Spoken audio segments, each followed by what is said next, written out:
हर गांव में एक कहानी होती है, लेकिन कुछ कहानियां गांव में नहीं, मां की चुप्पी में छुपी होती हैं। एक ऐसी मां जिसने किताबें नहीं पढ़ी पर जिंदगी की सबसे बड़ी सीख बन गई। एक ऐसा बेटा जो कामयाब तो हुआ, मगर उसके घर की दहलीज पर अब भी एक अधूरी मां की परछाई खड़ी थी। ये कहानी उसी मां की है जिसकी ममता ने आग को भी मात दे दी, और उसी बेटे की जिसने बहुत देर से सही पर मां को भगवान की जगह देना सीखा। एक छोटा सा गांव, चारों ओर हरियाली, लेकिन उस हरियाली के बीच एक सूखी झोपड़ी जहां रहती थी एक मां, श्यामा, अपने इकलौते बेटे राजू के साथ। श्यामा अनपढ़ थी, लेकिन उसका सपना बहुत पढ़ा लिखा था। वो चाहती थी कि उसका बेटा बड़ा आदमी बने, इतना बड़ा कि कोई उसकी गरीबी नहीं, उसकी मां की मेहनत को याद रखे। हर दिन वो सूरज से पहले उठती, दूसरों के खेतों में काम करती, झूठे बर्तन मांजती, कपड़े धोती, और हर रात वो एक फटी हुई चादर में थककर सो जाती, लेकिन बेटे को सीने से लगाकर जैसे सारी थकान भूल जाती थी। लेकिन इस कहानी में एक राज था। श्यामा के चेहरे की मुस्कान के पीछे एक छुपा हुआ दर्द था, एक ऐसा सच जो उसने कभी राजू से नहीं कहा। राजू बड़ा हो रहा था, उसकी आंखों में भी अब सपने पलने लगे थे, लेकिन कभी कभी वो मां की आंखों में गहराई से देखता और महसूस करता कि कुछ है, कुछ ऐसा जो मां कह नहीं रही। वो अक्सर पूछता, मां, तू क्यों हर रोज अपने पैरों में हल्दी लगाती है? क्यों तुझे चलने में दर्द होता है? मां मुस्कुरा देती, बस यूं ही, थोड़ी थकान है। लेकिन हकीकत कुछ और थी। एक दिन स्कूल में वार्षिक उत्सव था। सब बच्चों को मंच पर बुलाया गया और पूछा गया, आपके जीवन का सबसे बड़ा हीरो कौन है? किसी ने अभिनेता का नाम लिया, किसी ने वैज्ञानिकों का। राजू खड़ा हुआ, सबको लगा वो भी किसी बड़ी हस्ती का नाम लेगा, लेकिन उसने कहा, मेरी मां।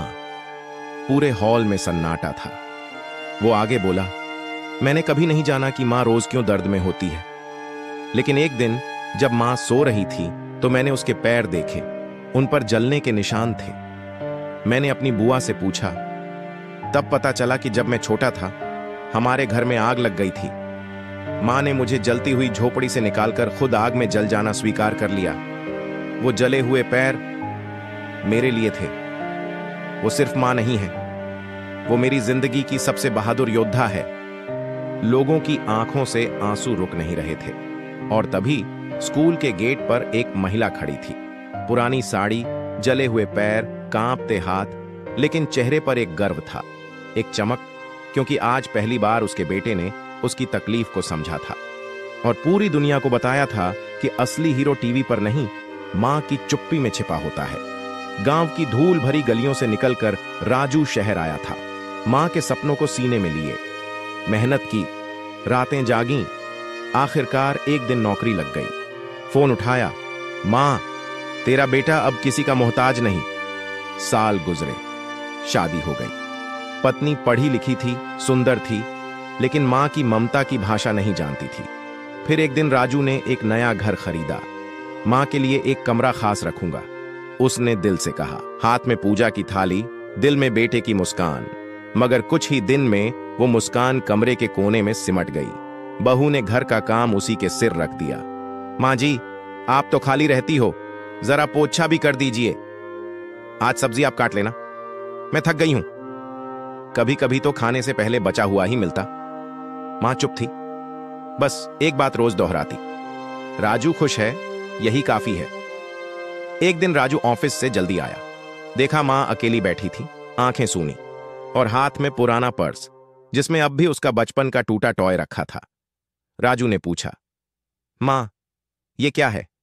वो बोली, जब तू रोता था तो ये खिलौना तेरी मुस्कान लाता था। अब तू नहीं रोता, पर मैं रोज रोती हूं। राजू वहीं जमीन पर बैठ गया, उसकी रग रग कांप उठी। जिसे मैं आराम देने लाया था, वो यहां थक कर टूट चुकी है। उसी रात राजू ने पत्नी का हाथ थामा। तू मेरी जिंदगी है, लेकिन मां मेरी पहचान है, जिसने अपने अरमान मार दिए ताकि मेरी उड़ान पूरी हो सके। उसे अब रसोई नहीं, रानी बनाना है। पत्नी की आंखें भर आईं। उसे पहली बार मां के झुर्रियों में उसकी कुर्बानी दिखी। अगले दिन मां की थाली में पहली बार वो खाना था जो प्यार से बनाया गया था। उसके तकिए के नीचे अब रात की चुप्पी नहीं, बेटे और बहू की हंसी रखी थी। जिस दिन एक बेटा मां की आंखें पढ़ लेता है, उस दिन उसका दिल खुद भगवान की किताब बन जाता है। हम सबकी जिंदगी में एक श्यामा होती है, जो बिना शोर किए सब सहती है, सब करती है, सिर्फ हमारे लिए। लेकिन जब हम बड़े हो जाते हैं तो भूल जाते हैं कि मां ने कभी अपने लिए नहीं जिया। अगर आज भी तुम्हारी मां जिंदा है तो उसे भगवान की तरह पूजा नहीं, प्यार की तरह जीने दो। क्योंकि जब मां चली जाती है ना, तब रोटियां गर्म रह सकती हैं, मगर जिंदगी ठंडी हो जाती है।